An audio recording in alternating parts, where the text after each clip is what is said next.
Differential equation form करना। किया? समझ में आया क्या करना है? केवल और केवल कोई भी इक्वेशन आपको दिया गया है, केवल आप ये देखिए कि उसमें कितने आर्बिट्रेरी कांस्टेंट हैं, बस। जब आप आर्बिट्रेरी कांस्टेंट देख लोगे तो उसके अगला स्टेप आपको समझ में आएगा क्या करना है। हमको मान लिया किसी भी डिफरेंशियल इक्वेशन में केवल एक आर्बिट्रेरी कांस्टेंट दिखा, तो क्या करोगे? एक बार उसको क्या करिए, बस एक बार डिफरेंशिएट कर दीजिए। दो इक्वेशन दिखे, दोनों में से आर्बिट्रेरी कांस्टेंट या पैरामीटर को क्या करिए? इलिमिनेट कर दीजिए। मान लिया दो आर्बिट्रेरी कांस्टेंट दिख रहे हैं, तो क्या करना है? अपने तरीके से आप उसको दो बार डिफरेंशिएट कर दीजिए। एक बार किया, फिर दोबारा कर दिया, तो हमको कितने इक्वेशन मिल जाएंगे? एक तो पहले से दिए हैं और दो बार हमने डिफरेंशिएट किया, तो कितने हो गए? 3। अननोन कितने हैं? 2। इलिमिनेट कर सकते हैं, इलिमिनेट कर दीजिए। जो इलिमिनेट करने के बाद आया वही क्या हो गया? आपको डिफरेंशियल इक्वेशन हो गया। इतने पे चर्चा हुई थी कल, इसीलिए लास्ट में आपको इतना चर्चा हमने जल्दबाजी में किया था कि कम से कम आप कुछ क्वेश्चन सोचें करना क्या है, ठीक ना। चलिए आइए कुछ क्वेश्चंस हम पहले कर देते, तब फिर बुक पे आते हैं। Find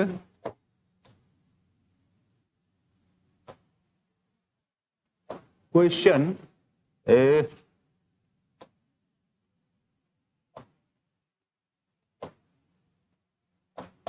find differential equation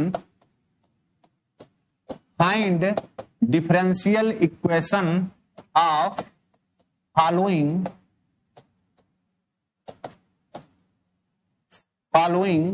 family of curves of, जैसे हम कोई भी फैमिली लिख दे रहे हैं, देखो जैसे पहला लिख दिया, आप लाइन का इक्वेशन जानते होंगे, y बराबर mx प्लस क्या c। लाइन का इक्वेशन जानते हो, ये होता है ना, जिसकी प्रवणता कितनी होती है? m होती है। जो कितना अंतःखंड काटता है? c। जानते होंगे। दूसरा लिख दिया, ध्यान दो, हमने लिख दिया y बराबर c1 e के पावर mx प्लस c2, ऐसे। ध्यान लगाइएगा। हमने तीसरा लिख दिया, तीसरा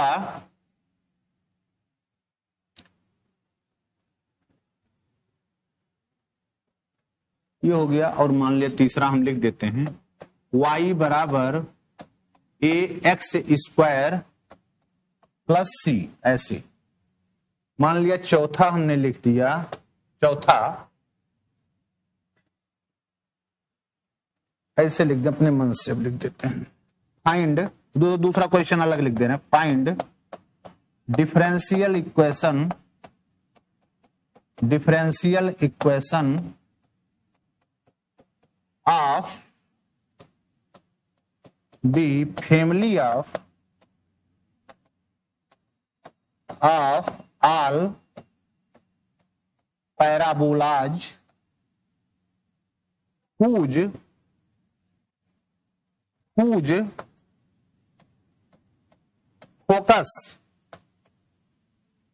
focus is a comma 0 and vertex at origin,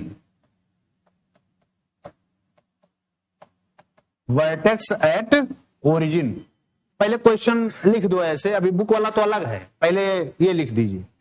question इकट्ठा याद आ रहा है जो हम लिख दे रहे हैं, पहले आए हुए एग्जाम में क्वेश्चन है ये जो लिख रहा हूं। मान लिया एक आध ना आए हूं, लेकिन और आए हुए क्वेश्चन। जैसे पांचवा क्वेश्चन, ये भी मोस्ट इंपॉर्टेंट क्वेश्चन है, एग्जाम में आया है। Find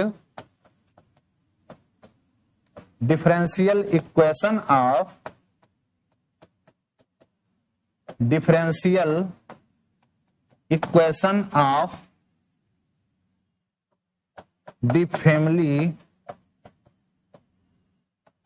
family of all circles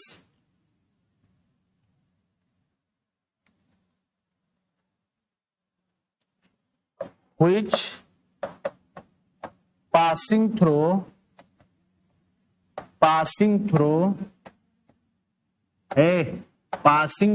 origin and passing through the origin and touches the y axis। आया हुआ एग्जाम में है। Find differential equation of the family of all circles, ऐसे सारे सर्किल की जो फैमिली है जिसका सेंटर कहां है, जो ओरिजिन से पास हो रहा है और वाई एक्सिस को क्या कर रहा है, टच कर रहा है। ये इसी को देखो दूसरे तरीके से भी हम इस क्वेश्चन को लिख सकते हैं, मतलब इसी क्वेश्चन का हम दूसरा रूप लिख दे रहे हैं। छठा, find differential equation, find differential equation of the family of all circles whose center on y axis and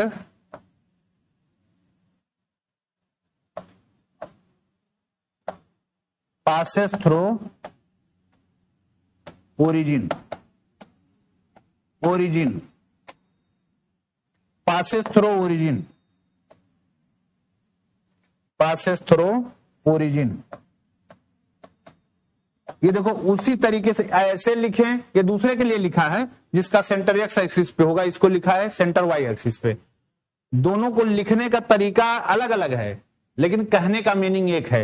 ये क्या कह रहा है कि वो जो है ओरिजिन से पास हो रहा है और वाई एक्सिस को टच कर रहा है। ओरिजिन से पास करे, वाई एक्सिस को टच करे तो कैसे होगी सर्किल, देखो ओरिजिन से पास करे और वाई एक्सिस को टच करे तो कैसे होगा, ऐसे ही तो होगा। अब ये देखो दूसरा क्या कह रहा है, all circle whose centre on कहां, वाई एक्सिस, जिसका सेंटर कहां है, वाई एक्सिस पे है और वो ओरिजिन से क्या हो रहा है, पास हो रहा है। ओरिजिन से पास हो, उसका सेंटर कहां, वाई एक्सिस पे। ऐसे देखो, ऐसे ऐसे तो दो तरीके से बोल सकते हैं उस बात को, लेकिन बस आपको देखना। चलो लिख दो इतना, पहले इतना करो फिर और बताते हैं। ये दोनों आपके एग्जाम में आए हुई हो। पहला वाला सब लोग करें, पहला डिफरेंशियल इक्वेशन सब लोग निकालें, सब पहले का y बराबर mx प्लस c का सब लोग निकालो, सब लोग निकालें डिफरेंशियल इक्वेशन निकालो। आज देखिए, आज एडीसी में एडमिशन हो रहा था, जिन लोगों ने सीयूटी का एग्जाम नहीं दिया है उन लोगों का, ठीक है। तो जो मान लिया एग्जाम नहीं भी दिए हैं वो लोग भी अगर एडमिशन लेना चाहते हैं इलाहाबाद में तो उनका एडमिशन हो जाएगा, सीयूटी का बिना एग्जाम दिए भी। हर एक जगह होगा, यूनिवर्सिटी हो सकता है कि पहले वो अपना कम करे, ठीक ना, और सब कॉलेज वालेज में तो होगा, हर जगह होगा, क्योंकि पिछली बार सीटें कुछ खाली रह गई थी ना। ये ध्यान देने की जरूरत है कि अगर मान लिया आप किन्हीं कारणों से सीयूटी का एग्जाम नहीं दिए हो और आप इलाहाबाद में किसी भी यूनिवर्सिटी में या कॉलेज में एडमिशन लेना चाहते हो तो बिल्कुल हो जाएगा आराम से। आज शायद पेपर में दिया था कि एडीसी में आज एडमिशन हुआ है बिना सीयूटी का एग्जाम दिए हो, जो दिए नहीं थे उनका। चलो पहला निकालो सब लोग जल्दी से, पहले का डिफरेंशियल इक्वेशन निकालें। पहले वाले का डिफरेंशियल इक्वेशन सब लोग निकालो जल्दी से।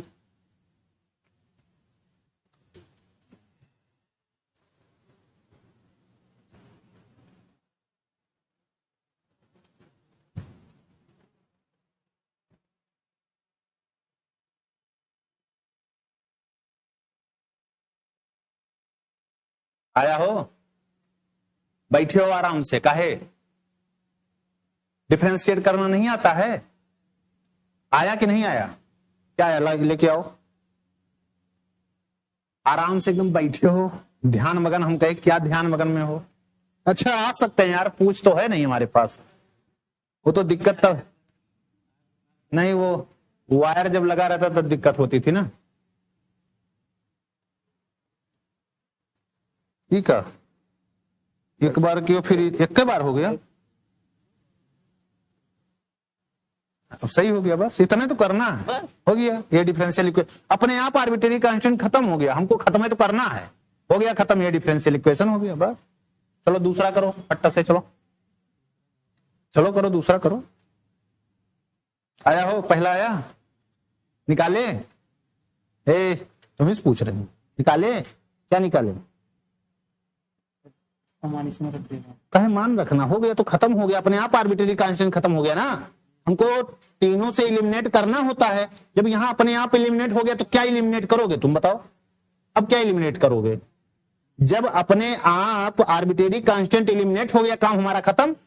ये तो कहते हो, दो बार डिफरेंशिएट करेंगे, उसके बाद पैरामीटर को क्या करेंगे? एलिमिनेट करेंगे। पैरामीटर अपने आप एलिमिनेट हो गया, आपको क्या एलिमिनेट करना है अब? सही ना? तो वही हो गया, डिफरेंशियल इक्वेशन खत्म, काम खत्म। दूसरा करो सब लोग। करे हो? कहां करे?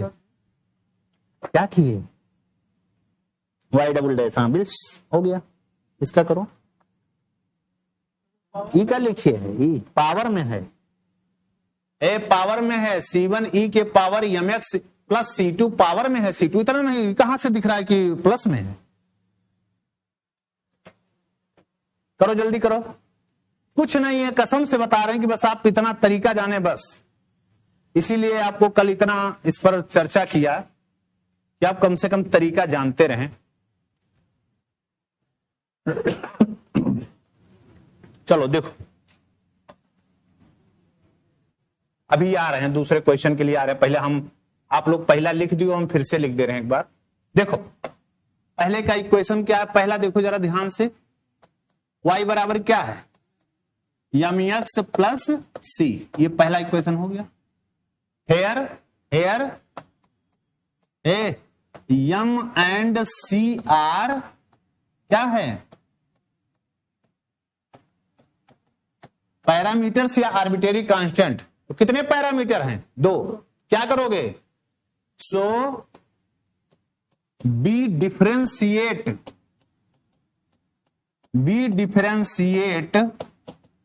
Equation first 2 times successively. लिख दे रहा हूं, बी गेट। 2 बार डिफरेंशिएट करोगे लगातार, क्योंकि दो आर्बिट्रेरी कांस्टेंट हैं, तो एक बार इसको डिफरेंशिएट करो, क्या मिलेगा? करो, क्या होगा? वो dy बाई dx बराबर mx को डिफरेंशिएट करेंगे, क्या आएगा? m प्लस क्या हो गया? 0। ये देखो दूसरा इक्वेशन आ गया, आया। अभी एक बार अगेन फिर से करो, तो क्या एक बार और करेंगे? dy बाई dx को तो कैसे लिखते हो? d बाई dx क्या हो जाएगा? dy बाई dx, और इधर देखो d बाई dx किसका? m का, ये होगा ना। तो इसको हम लोग लिखते क्या है बोलो? d2y अपान dx स्क्वायर, और किसी भी कांस्टेंट का डिफरेंशिएशन क्या होता है? 0 होता है। अब देखो ये तीसरा इक्वेशन आपका बन गया। अब आप खुद देखें, तीसरा इक्वेशन जो बना है ये फ्री फ्रॉम पैरामीटर्स या आर्बिट्रेरी कांस्टेंट्स। तो हम लोग कहते हैं 2 बार सक्सेसिव डिफरेंशिएट करो, उसके बाद पैरामीटर को एलिमिनेट करो। यहां एलिमिनेट करने की क्या कोई जरूरत है? अपने आप एलिमिनेट हो गया, आपको कहीं एलिमिनेट करने की जरूरत ही नहीं है। तो यही क्या हो गया? यही ये जो हुआ, इसी को या इसी को आप ऐसे लिख सकते हो, देखो y double dash equal to क्या? 0, which is required differential equation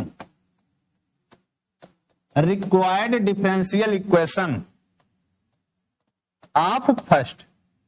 अब देखो ये डिफरेंशियल इक्वेशन प्राप्त किए हो ना, इससे फिर हम इस कर्व को भी प्राप्त कर सकते हैं। कैसे? एक बार इंटीग्रेट करो, दोबारा इंटीग्रेट करो, फिर यहां आ जाओगे वही से। चलो दूसरे का सब लोग बताएं क्या था। तो कुछ नहीं, एकदम सिंपल सी सारी बातें हैं, लेकिन बस समझने की जरूरत है। दूसरा का बताओ सब लोग जल्दी से। दूसरा क्या है? e के पावर, ये यहां क्या लिखा? C1 ई के पावर एम एक्स प्लस क्या है C2। पहले आर्बिट्रेरी कांस्टेंट होना चाहिए पैरामीटर, सही है। पहले आप देखो इसमें पैरामीटर क्या है। आप पैरामीटर जब तक नहीं देख पाओगे तब तक क्वेश्चन कैसे लिखोगे, कैसे करोगे, ये कह रहा हूं। तो देखो इसको थोड़ा सा हम अगर इसको और अच्छे से लिखें तो ये क्या लिखा जाएगा, देखो इंडिपेंडेंट होने चाहिए ना। ये देखो m इंटू ई के पावर क्या लिख सकते हैं C2, नहीं लिख सकते, गुणा करते समय घाते जोड़ ली जाती हैं, ये हो गया। अब जरा इसको देखो क्या लिख सकते हो, C1 ई के पावर C2 ई के पावर कितना mx। ये जरा इन दोनों को देखो, जो भी कल कोई एक बच्चा पूछा था। ये देखो C1 एक कांस्टेंट C1 है, ई के पावर C2 भी तो एक कांस्टेंट हुआ, तो ये दोनों मिलकर के क्या मिलाएंगे, आपको एक नया कांस्टेंट दे देंगे। तो इस इक्वेशन को हम कैसे कन्वर्ट कर लेंगे, देखो तो इस इक्वेशन को हम कैसे लिख लेंगे, y बराबर c ई के पावर कितना mx, जहां पर where हम c को कह सकते हैं क्या है C1 ई के पावर कितना C2। ऐसे देखो कई बार ऐसे इक्वेशन आ जाता है ax a plus by is equal to c लिखा है, तो हम लोग देख लेते हैं आंखों से, कहते हैं यार 3 ठो आर्बिट्रेरी कांस्टेंट या 3 पैरामीटर है, लाइन का इक्वेशन है। लाइन के इक्वेशन को लिखने में केवल 2 ही आर्बिट्रेरी कांस्टेंट की जरूरत पड़ती है, पैरामीटर की जरूरत पड़ती है, 3 का थोड़ी। तो क्या करते हैं, चाहे c से डिवाइड कर दो चाहे a से डिवाइड कर दो, तो देखो क्या आ जाएगा x b by A Y is equal to क्या हो गया c बाई ए। तो क्या लिख सकते हो इसे, x plus b by A एक नया constant b dash y is equal to क्या हो गया, ये देखो ये इक्वेशन है। तो यहां हम लोग देख लेते हैं यार 3 ठू दिख रहा है, 3 ठू नहीं, इंडिपेंडेंट दुइये है ना, 2 की ही जरूरत है, 3 की नहीं। तो ऐसे यहां देखो C1 और e के पावर C2 तो एक नया कांस्टेंट बन गया ये c, क्योंकि C1 भी एक कांस्टेंट है C2 भी एक कांस्टेंट है, तो 2 कांस्टेंट को मल्टीप्लाई करोगे तो क्या मिल जाएगा, एक नया कांस्टेंट मिल जाएगा बस। तो उसको अलग अलग समझने की भूल नहीं करनी है हमको। अब देखो इक्वेशन किसमें कन्वर्ट हो गया, y बराबर c e के पावर कितना mx। अब क्या करना है, कितने आर्बिट्रेरी कांस्टेंट, एक और एक कौन m भी तो है, एक c और एक कौन m, तो 2 बार डिफरेंशिएट करो, एलिमिनेट करो। अब इसे पहला इक्वेशन समझे, ठीक है ना। तो कभी कभी ऐसे भी मूर्खता कर दिया जाता है, तो उसको आपको खुद समझना होता है। बोलो जल्दी बोलो, दूसरे का निकालें सब लोग, क्या आएगा अब हेयर, इस इक्वेशन के लिए here c and m are arbitrary constant, here arbitrary constants. तो कितने आर्बिट्रेरी कांस्टेंट्स हुए, कितने दिखे हमको, 2। तो क्या करोगे, कितनी बार डिफरेंशिएट करना है, 2 बार। 2 बार डिफरेंशिएट करोगे 3 इक्वेशन बनेंगे, तीनों में से क्या करोगे, जो आर्बिट्रेरी कांस्टेंट है उसको एलिमिनेट करो। करो जल्दी से, देखो क्या आएगा, करें डिफरेंशिएट करें फटाफट। ये ऊपर वाला लिख दियो, इसको तो लिखे ही हो सब, हटा दे रहा हूं।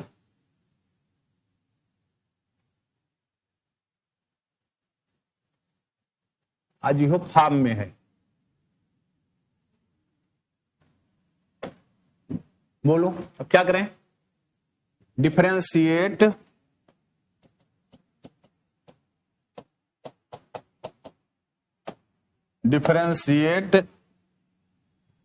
Equation first with respect to x we get. पहले एक बार करो, कितना आएगा, डिफरेंशिएशन तो आता ही होगा ना, e के पावर mx का डिफरेंशिएशन कितना होगा, बोलो dy by dx is equal to कितना होगा, c इंटू m e के पावर कितना mx हो गया।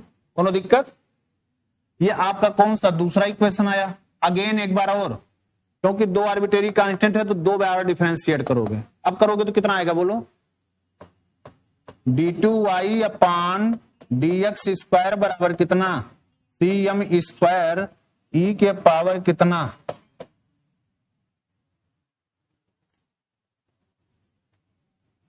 देख लो,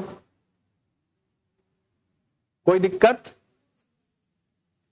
अब हमें यहां से पैरामीटर को क्या कर देना, इलिमिनेट करना है। करो, कैसे होगा? 3 इक्वेशन हो गए आपके पास, ये 3 इक्वेशन है, तीनों से हमें पैरामीटर को इलिमिनेट करना है। एक ये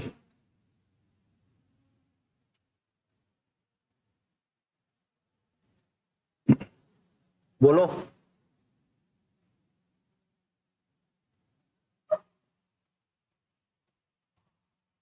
कैसे करोगे? 3 इक्वेशन दिख रहे हैं, तीनों से आपको क्या क्या हटाना है? सी हटाना है और यम हटाना है। कैसे हटेगा देखो,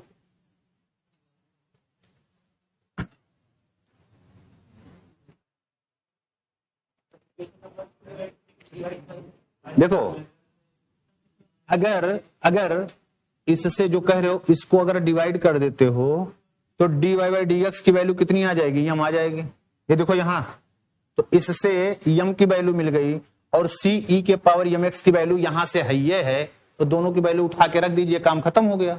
देखो c इंटू ई के पावर यम एक्स की वैल्यू कितनी है? y है। अगर यहां से c और e के पावर यम एक्स की वैल्यू यहां रख दें तो हमें किसकी वैल्यू मिल जाएगी? यम की। और हमें यहां पर वैल्यू तीनों से उठा के रख दो। क्या करोगे? देखो ध्यान दो, by first and second B है। देखो ध्यान से, क्या करेंगे? c और यम एक्स की वैल्यू तो हमारे पास है ना, कितना आ जाएगा बोलो? dy बाई डी एक्स बराबर कितना हो जाएगा? यम इंटू कितना? y। कोई दिक्कत? तो यहां से यम की वैल्यू कितनी हो जाएगी बोलो? यम की वैल्यू कितनी? dy by D x into कितना? 1/y। ये, या आप चाहो तो इसे y डैश के रूप में भी लिख सकते हो, ऐसे जो आप बोल रहे थे, y डैश अपान क्या? y। और देखो यहां पर यम की वैल्यू, सी ई के पावर यम एक्स की वैल्यू, सबकी वैल्यू आ रही है, उठा के यहां रख दो तीसरे में। इसे मान लिया हमने, क्या लिख दिया? चौथा। तो पहले, तीसरे और चौथे से क्या आ जाएगा बोलो जल्दी से? पहले, तीसरे और चौथे से क्या आएगा जल्दी बोलो? बाई फर्स्ट, थर्ड एंड कौन? फोर्थ, बी है क्या? ये d2y तो रहेगा ही। देखो ध्यान लगाओ, हम क्या करें? c और e के पावर यम एक्स को क्या लिख सकते हैं? अभी लिख रहे था, ये क्या हो जाएगा? y। और यम स्क्वायर की वैल्यू यहां से यम स्क्वायर, तो कितना आ जाएगा? हो y डैश अपान y का क्या हो जाएगा? Whole square. देखो ध्यान लगाओ, हो गया। या इसको आप क्या लिख सकते हैं बोलो? y इंटू वाई डैश का होल स्क्वायर अपान क्या हो गया? y square. नहीं हो गया? क्या करोगे? एक y से एक y कैंसिल, तो कितना आ जाएगा बोलो? y डैश का स्क्वायर अपान कितना? y। तो इसको क्या लिख सकते हैं बोलो? यानी कि इस y से इधर त्रियक गुणा कर दें तो क्या आ जाएगा? y डबल डैश अगर लिखना चाहो तो लिख सकते हो। और ये कितना हो जाएगा? y डैश का क्या? Whole square. देखो फ्री फ्रॉम हो गया, कोई पैरामीटर नहीं दिख रहा है, ना यम दिख रहा है, ना आपका सी दिख रहा, हो गया। यही आपका डिफरेंशियल इक्वेशन हो गया। 3 इक्वेशन है, तीनों से आपको बस इलिमिनेट करना, जैसे भी कर पाओ, जैसे भी आपकी इच्छा कहे। कुछ लोग कह रहे हैं इसको डिवाइड कर देंगे, डिवाइड कर दो ना, बस हर जगह से आपको इलिमिनेट कर देना है। तो यहां देखो सी दिख रहा है, यम दिख रहा है। अरे सी और ई के पावर यम एक्स की वैल्यू तो हमको पता है, ये वाई दिया है, ये तो वाई हो गया, कोई दिक्कत ही नहीं है। या इसी इक्वेशन में आप सी और ई के पावर एम एक्स को क्या रख सकते हो? वाई रख सकते हो। तो इसको डिफरेंशिएट करते तो क्या आ जाता? वैसे बात कर देते, ठीक है ना। तो ये डिफरेंशियल इक्वेशन हो गया। कोई चीज रिक्वायर्ड? एक एक शब्द अच्छे से लिखें, बाद में फिर इधर उधर करोगे। Which is required differential equation, जो हमको निकालना था।